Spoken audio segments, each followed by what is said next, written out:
నమస్కారం V3 news కు స్వాగతం. లక్ష్యం సమాజహితం. ఆంధ్రప్రదేశ్ సమాచార శ్రవతికి స్వాగతం. ముందుగా ప్రధానాంశాలు. 108, 104 వాహనాలను ప్రారంభించిన సీఎం జగన్. ప్రజారోగ్యమే పెద్దపీటగా ప్రభుత్వం ముందడుగు.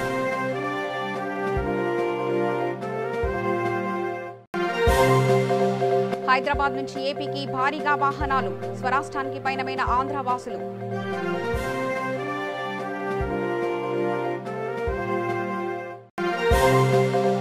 బాపట్లలో జనసేన పార్టీ ఆధ్వర్యంలో మీడియా సమావేశం.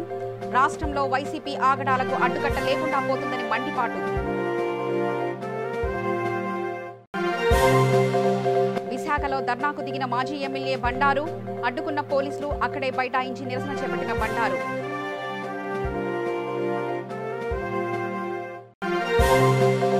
గుంటూరు జిల్లాలో తాళాలు వేసిన ఇళ్లలో చోరీకి పాల్పడ్డ యువకులు.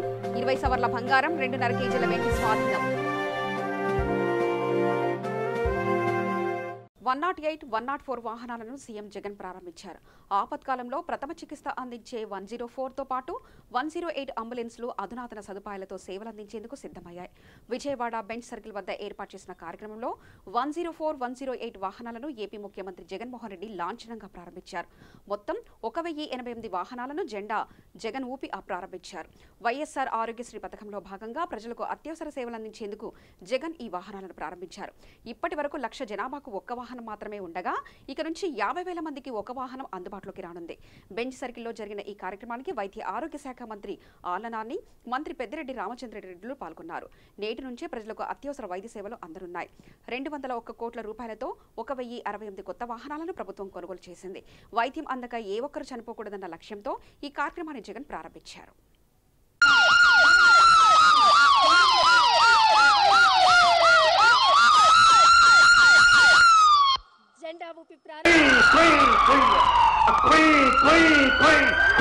ఎనిమిది నంబర్కు ఫోన్ కొడితే కోయ్ కోయ్ కోయ్ కోయ్ అంటూ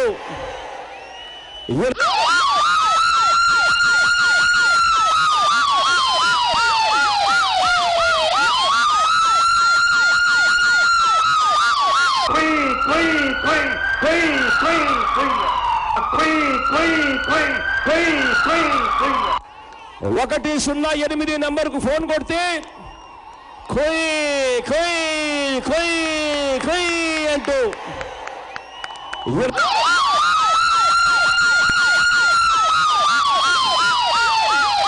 ఎంతో సుందరంగా 104 వాహనాలు ఆపదలో ఉన్న రక్షించడానికి అధునాతన జన్మను అందించారు. ప్రతి ప్రాణానికి జీవనిచ్చే ప్రభుత్వం ఈ రాష్ట్ర ప్రభుత్వం. సంజీవనికి 2 వైఎస్ రాజశేఖర రెడ్డి 08 నంబర్కు ఫోన్ కొడితే కోయ్ కోయ్ కోయ్ కోయ్ అంటూ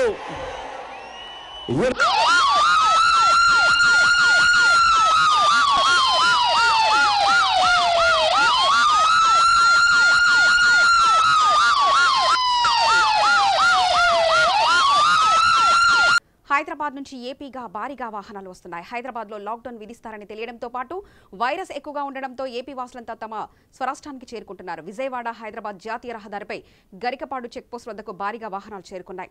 స్పందన యాప్ ద్వారా రిజిస్ట్రేషన్ చేయించుకుని ఏపీ వాసులు వస్తున్నారు. ఎటువంటి రిజిస్ట్రేషన్లు పాసు లేకుండా వస్తున్న వారిని పోలీసులు అనుమతించడం లేదు.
వైసీపీ నాయకులు జనసేన అధినేత పవన్ కళ్యాణ్ వ్యక్తిగత విషయాల గురించి దూషించడం సరికాదని జనసేన నేతలు అంటున్నారు. గుంటూరు జిల్లా బాపట్లలో పార్టీ కార్యాలయంలో వారు మీడియా సమావేశం ఏర్పాటు చేశారు. ఆంధ్రప్రదేశ్ రాష్ట్రంలోని కాపు కార్పొరేషన్ నిధులను ఎంత ఖర్చు చేశారో శ్వేతపత్రం విడుదల చేయాలని పవన్ పై వైసీపీ నాయకులు మీడియా సమావేశంలో దుర్భాషలాడడాన్ని తీవ్రంగా ఖండిస్తున్నామని అన్నారు. నియోజకవర్గ జనసేన పార్టీ క్రియాశీలక మహిళా నాయకురాలు గుంటుపల్లి తులసి కుమారి మాట్లాడుతూ రాష్ట్రంలో వైసీపీ నాయకుల ఆగడాలకు అడ్డుకట్ట లేకుండా పోతుందని మండిపడ్డారు. కాపు కార్పొరేషన్ నిధులను నవరత్నాలను మళ్లించి ప్రభుత్వం కాపు ప్రజలకు అన్యాయం చేసిందన్నారు. ప్రతి సంవత్సరము 2000 కోట్లు ఇస్తామని చెప్పారు. 11 నెలల్లో మీరు ఖర్చు పెట్టింది ఎంత? 350 కోట్లు. మీరు నవరత్నాల్లో ఖర్చు పెట్టింది కూడా తీసుకొచ్చి కార్పొరేషన్లో పెడతామంటాము కరెక్ట్ కాదు. మీరు అసలు గత ప్రభుత్వం కానీ నేటి ప్రభుత్వం చంద్రబాబు నాయుడు ఏం ఖర్చు పెట్టారు మీరే చెబుతున్నారు. 5 సంవత్సరాల్లో 1500 కోట్లు ఖర్చు పెట్టారు, 1594 కోట్లు ఖర్చు పెట్టారని చెబుతున్నారు.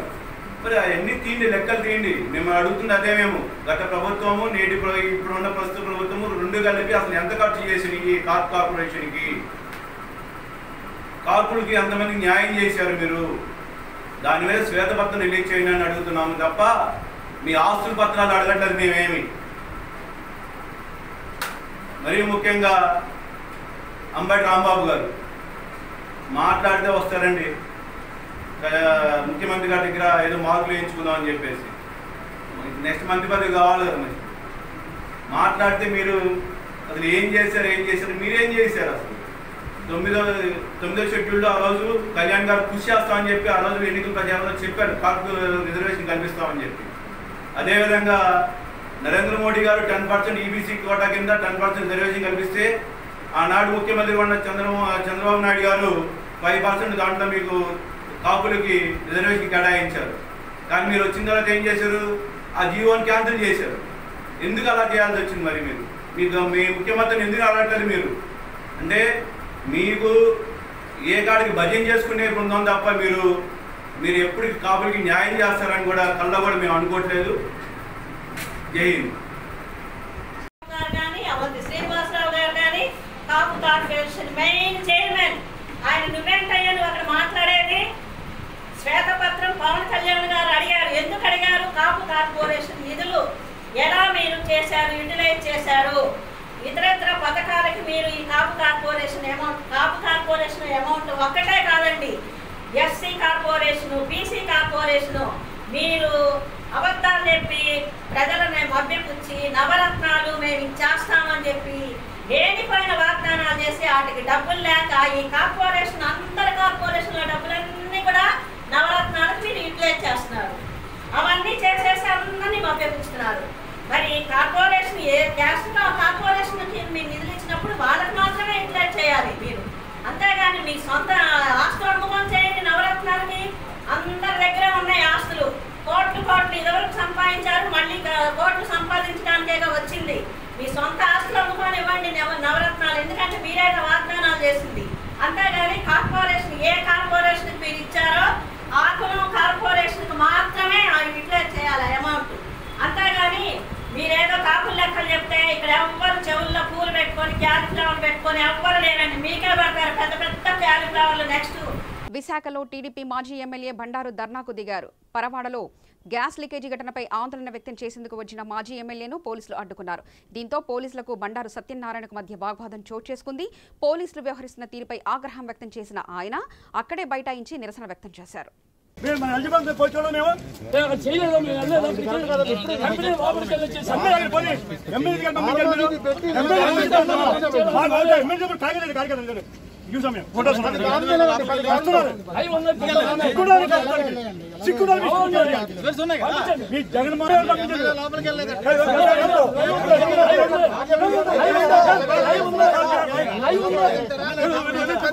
చెప్పండి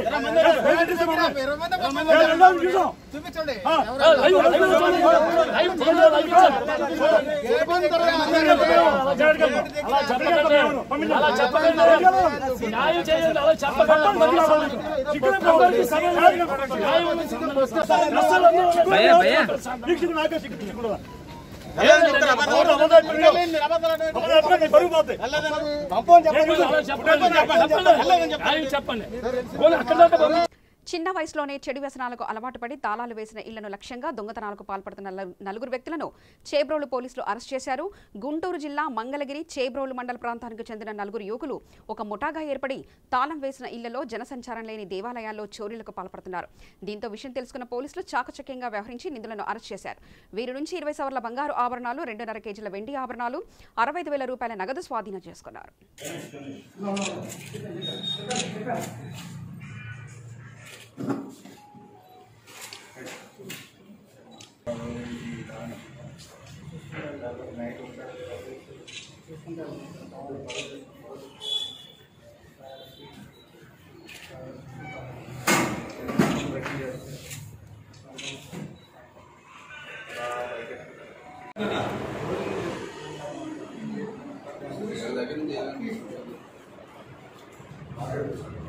$10 లక్షలు విలువ చేసిన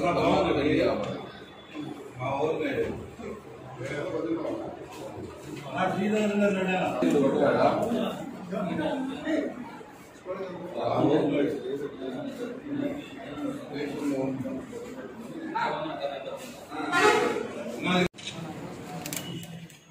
మార్చ్ ఏప్రిల్ నెలలో జరిగినటువంటి హౌస్ బ్రేకింగ్స్ మరియు చేబ్రోలు మండలం మంచాల గ్రామంలో సంబంధించినటువంటి 2 టెంపుల్ అఫెన్సెస్ సంబంధించి రాష్ట్ర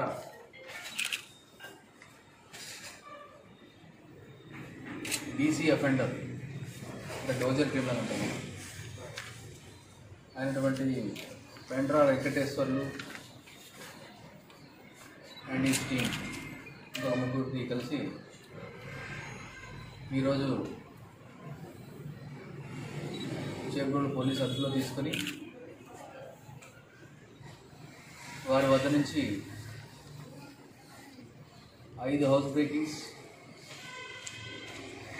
మరియు 2 టెంపుల్ బ్రేక్స్ సంబంధించినటువంటి సుమారు 10 లక్షల విలువైనటువంటి ప్రాపర్టీ ఇక్కడ చూస్తాం మేము ఇంటాక్ట్గా రికవర్ చేయడం జరిగింది. సో ఈ పెండ్రా వెంకటేశ్వర అంటే ఆయన ఇంతకుముందు దాదాపు ఈయన మీద ఒక 10 కేసులు ఉన్నాయి. కొన్ని కనెక్షన్స్ కూడా రావడం జరిగింది. జైలు నుంచి బయటకు వచ్చిన తర్వాత లాక్డ్ హౌసెస్ని గుర్తించి సాయంత్రం పూట వీళ్ళందరూ కూడా బైక్స్ మీద రెక్కీ చేసి తాళం వేయబడి ఇన్మేట్స్ లేరు, దీన్ని బ్రేక్ చేస్తే కొద్ది ప్రాపర్టీ దొరుకుతుంది. గుంటూరు జిల్లా వినుకొండ పట్టణంలో ఎమ్మెల్యే బొల్లా బ్రాహ్మణనాయుడు పర్యటించారు. ఇందులో భాగంగా వినుకొండ పట్టణంలో నెలకొన్న విద్యుత్ సమస్యల తక్షణ పరిష్కారానికి సంబంధించిన విద్యుత్ అధికారులతో కలిసి పర్యటించారు.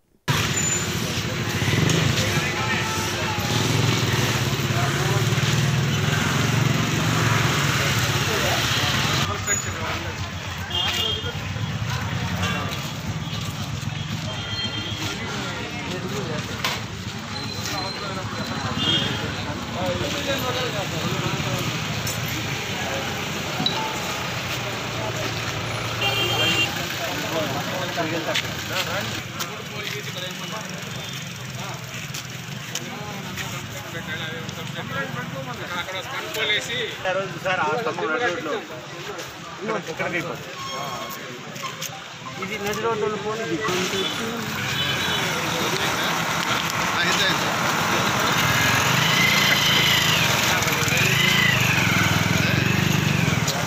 అవన్నీ ఐరన్ ఫోర్స్ కదా తీసే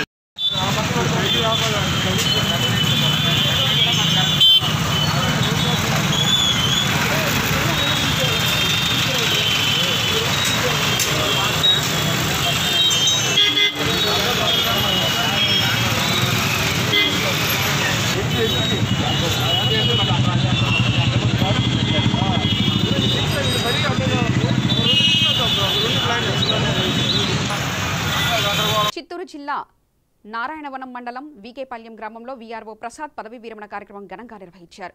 ఈ వేడుకల్లో ముఖ్య అతిథిగా ఎమ్మెల్యే కోనేటి ఆదిమూలం పాల్గొని వీఆర్ఓకి అభినందనలు తెలియజేశారు. ఈ కార్యక్రమంలో రెవెన్యూ అధికారులు, మండల, గ్రామస్థాయి అధికారులు తదితరులు పాల్గొన్నారు. ఎప్పుడైనా ఎవరిని అడిగినా కూడా కోపం లేకుండా శాంతంతో ప్రశాంతంగా మాట్లాడుతున్నటువంటి అది ఒక మంచి. ఈరోజు ఈ మధ్య నుంచి ఉదయం నుంచి సాయంత్రం వరకు రెవెన్యూ ఆఫీస్లో పనిచేయడం తప్ప వేరే ఆలోచన ఉండదు. ఉద్యోగం చేయనప్పుడు ఆ సంతోషం, ఆ బలం లేదు. ఉద్యోగం నుంచి వెళ్ళిపోయేటప్పుడు కొంచెం బాధ ఉన్నా, ఎందుకంటే డైలీ ప్రజలతో సంబంధం ఉన్నటువంటిది రెవెన్యూ శాఖ. మంచికైనా చెడుకైనా ఇతర కార్యక్రమం ఏదైనా కూడా రెవెన్యూ డిపార్ట్మెంట్ రావాల్సిందే.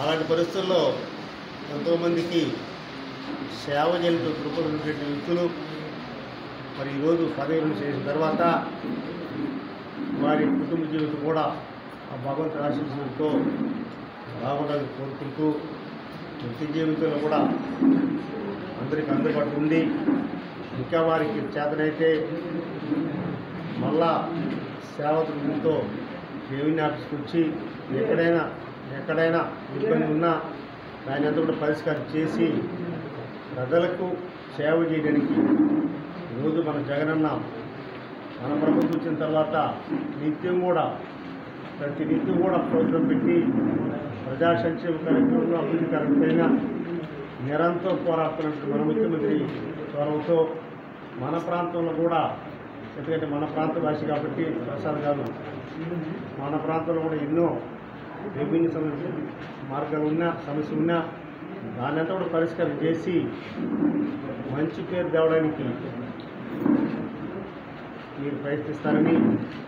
అయితే ఈ కష్టమైన ఇబ్బంది అయిన రెవెన్యూ డిపార్ట్మెంట్లో ప్రతినిత్యం ఆఫీసు రావడం, ప్రజలతో ఉండడం ఒక చూపొచ్చు. కానీ అది ఇంట్లో ఉంటే రిటైర్మెంట్ అయిన తర్వాత మీరు ఇంట్లో ఎవరితో ఆ సంబంధం ఉండదు, మీకు ప్రజలతో సంబంధం ఉండదు. మరి బంధువులు కూడా ముందు మారి లేదు. ప్రతి ఒక్క ఇంట్లో కూడా బంధువులు ఉద్యోగం చేసుకుని వెళ్ళిపోయి భార్య భర్త తప్ప ఇతరాత్మైనటువంటి బలమైనటువంటి సంఘీభావ కూటమి ఉండదు, ముందు మారి కాదు. ఇలాంటి పరిస్థితులు కొంచెం ఇబ్బంది అయినా మీకు రిలాక్సేషన్గా 30 సంవత్సరాలు ఉద్యోగం చేసిన తర్వాత ప్రజలతో ఈరోజు విడిపోతున్నారు. మరి ఉద్యోగం చేసినప్పుడు ఆనందంగా సంతోషంగా ఉద్యోగం చేయలేరు. ఈరోజు డైలీ ఎంఆర్ఓ చూడలేదు. గతంలో ఎంఆర్ఓతో కానీ, తహసీల్దార్తో కానీ, మరి జిల్లా అధికారులతో కానీ ఫీల్డ్ మీద కానీ ప్రజలతో కానీ నిత్యం పనిచేసినటువంటి వ్యక్తులు మీరు ఈరోజు నుంచి ఆ బంధం అనేటువంటి దూరం అయిపోతుంది. గాఢ వస్తే ఏదైనా సరసాదరం వచ్చి పోవచ్చు తప్ప పెరిగిన పెట్రోల్ ధరలపై దేశవ్యాప్తంగా నిరసనలు హోరెత్తుతున్నాయి. పెంచిన ధరలను వెంటనే నియంత్రించాలంటూ తిరుపతిలో శవయాత్రను నిర్వహించారు. ధరలతో బడ్జెట్ సామాన్యులకు భారంగా మారుతుందని సిపిఎం పార్టీ నేతలు ఆందోళన వ్యక్తం చేశారు. వరుసగా పెరుగుతున్న ధరలతో ప్రజలు అల్లాడిపోతుంటే ప్రభుత్వాలు వ్యవహరిస్తున్న తీరుపై ఆగ్రహం వ్యక్తం చేశారు. లాక్డౌన్తో ఉపాధి కోల్పై ఆర్థికంగా కుదేలవుతున్న ప్రజలు పెరిగిన ధరలతో మరింత భారాన్ని మోస్తున్నారని, తక్షణమే పెంచిన ధరలను తగ్గించాలని సిపిఎం పార్టీ నేతలు డిమాండ్ చేశారు. రెడ్డి రాజ్యం నడుస్తుంది అంటే చంద్రబాబు నాయుడు గారు నాన్నగారు ఖర్జూరపు నాయుడు గారి గురించి కూడా చాలా రకాలుగా మాట్లాడిన సందర్భాలు మనం చూసాం. కాకపోతే ఈరోజు చూస్తూ ఉంటే ఈ సంవత్సర కాలంలో దళితుల మీద జరుగుతున్న దాడులు కానీ, మహిళల మీద జరుగుతున్న దాడులు కానీ, ఆఖరికి ఎప్పుడు లేని సంస్కృతిని, కడప సంస్కృతిని కూడా విజయవాడ, విశాఖపట్నం వరకు తీసుకొచ్చి సుమారుగా అంటే మనుషుల్ని చంపే కార్యక్రమాలు కూడా తీసుకున్నారంటే దీన్ని ఏ రకంగా, ఏ రాజ్యం కింద మనం మాట్లాడచ్చు? అంటే ఒక రావణ రాజ్యం కింద మాట్లాడుకోవచ్చా? అంటే ఈ రోజుకి కూడా ఇక్కడ మనం చూసాం. ఈరోజు సంవత్సర కాలంలో ఎప్పుడు లేనట్టుగా దళితులనే టార్గెట్ చేసి, దళితులు అంటే అంటే వాళ్ళ ఉద్దేశంలో ఏంటంటే ఏమీ చేయలేరు, ఏమీ చేత కాదు, వీళ్ళ వెనకాతల అంగబలం ఉండదు, అర్ధబలం ఉండదు, వీళ్ళు ఏం చేసినా అడిగే నాదుడు లేడు అనే ఒకే ఒక్క అధికార దాహంతో, అధికార మదంతో ఈరోజు వైఎస్ఆర్సీపీ నాయకులు కానీ వాళ్ళ నాయకుడిని ముందును పెట్టుకొని, వాళ్ళ నాయకుడు తాలూకా కులాన్ని అడ్డు పెట్టుకొని ఈరోజు దళితుల మీద చేస్తున్న దాడుల గురించి మనం చూస్తూ ఉంటే దళిత సంఘాలన్నీ కూడా ఏమైపోయాయని ఒక బాధ, అదేవిధంగా దళిత మేధావులంతా మాట్లాడలేకపోతున్నారన్న ఒక బాధ కూడా కనిపిస్తుంది. ఈరోజు చూస్తే నిన్న మనం చూస్తే గురజాల మండలం అమలాపురం గ్రామంలో విక్రమ్ అనే ఒక కుర్రోడిని, ఆ అబ్బాయికి రీసెంట్గా మ్యారేజ్ కూడా అయింది. కుటుంబం, తల్లిదండ్రులు వీళ్ళందరూ ఉన్నారు. ఆ అబ్బాయిని అతి కిరాతకంగా నరికి చంపిన ఘటన మనందరికీ కూడా చూస్తున్నాం. అంటే ఎందుకు ఇందులోని పూర్వపరాలు మనం కనుక పరిశీలించగట్టినట్టయితే ఎంత వాళ్ళు ఒక స్ట్రాటజికల్గా, అంటే వాళ్ళు కాపు కాసి చంపే విధంగా వాళ్ళు చంపడం ఒక ఎత్తు అయితే, దీనికి పోలీసులు సహకరించడం అనేది ఇంకొక ఎత్తు. పోలీసులు దేనికి సహకరించాలి? పోలీసుల ఉద్యోగం ఏంటి?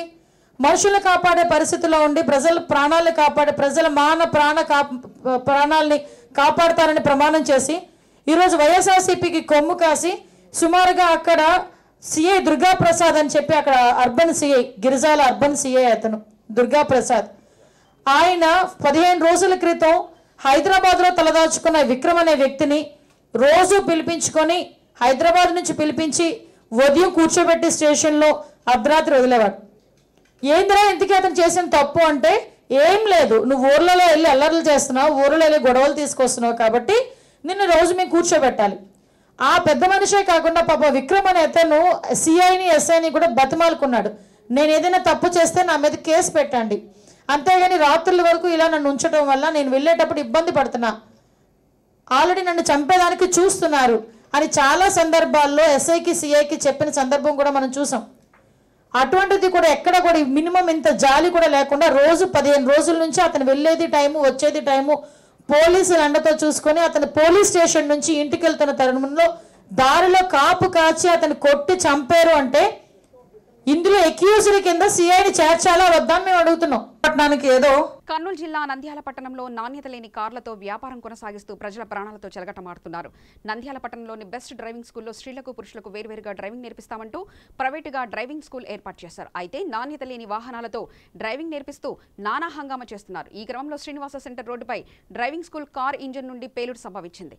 భారీ శబ్దంతో మంటలు చెలరేగాయి. దీంతో స్థానికులు భయాందోళనకు గురయ్యారు. ఇలాంటి నాణ్యత లేని వాహనాలతో ప్రజల ప్రాణాలతో చెలగాటం ఆడుతున్నారని, ఇప్పటికైనా అధికారులు తగు చర్యలు తీసుకోవాలని ప్రజలు కోరుకుంటున్నారు.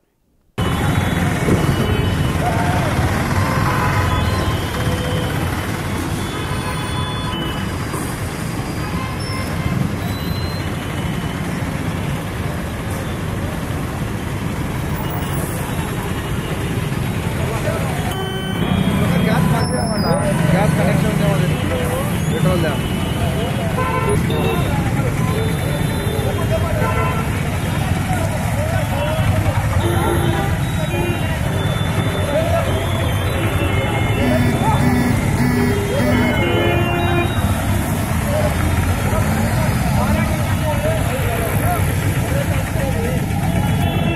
చిత్తూరు జిల్లా రామకుప్పం పోలీస్ స్టేషన్ పరిధిలోని పలు ప్రాంతాల్లో చిత్తూరు స్పెషల్ టాస్క్ ఫోర్స్ అధికారులు, పోలీసులు నాటుసారా స్థావరాలపై దాడులు నిర్వహించారు.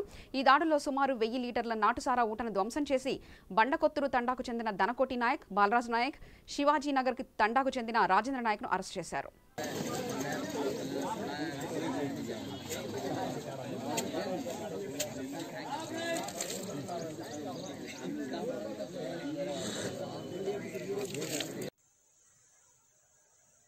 గుంటూరు జిల్లా కర్ణపాలెం మండలం పెరలిపాడు గ్రామంలో అన్నాదమ్ముల మధ్య ఘర్షణ చోటు చేసుకుంది. ఈ క్రమంలో అన్న తమ్ముడిపై కత్తితో దాడికి పాల్పడ్డాడు. దీంతో బాధితుడు అక్కడికక్కడే మృతి చెందాడు. ఘర్షణకు గల కారణాలు తెలియాల్సి ఉంది.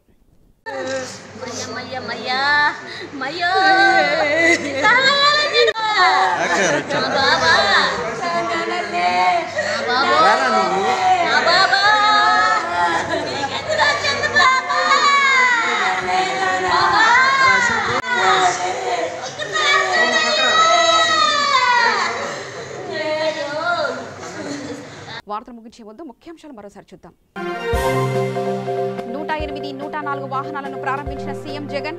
ప్రజారోగ్యమే పెద్దపీటగా ప్రభుత్వం ముందడుగు.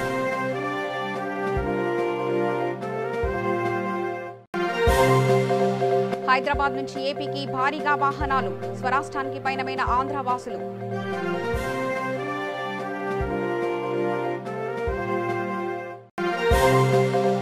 బాపట్లలో జనసేన పార్టీ ఆధ్వర్యంలో మీడియా సమావేశం.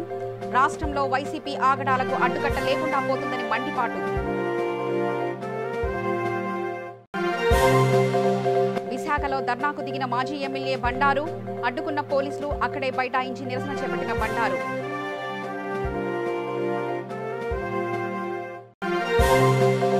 గుంటూరు జిల్లాలో తాళాలు వేసిన ఇళ్లలో చోరీకి పాల్పడ్డ యువకులు, 20 సవర్ల బంగారం, 2.5 కేజీల వెండి స్వాధీనం. సమగ్ర సమాచార శ్రద్ధకై చూస్తూనే ఉండండి. V3 న్యూస్, లక్ష్యం సమాజహితం.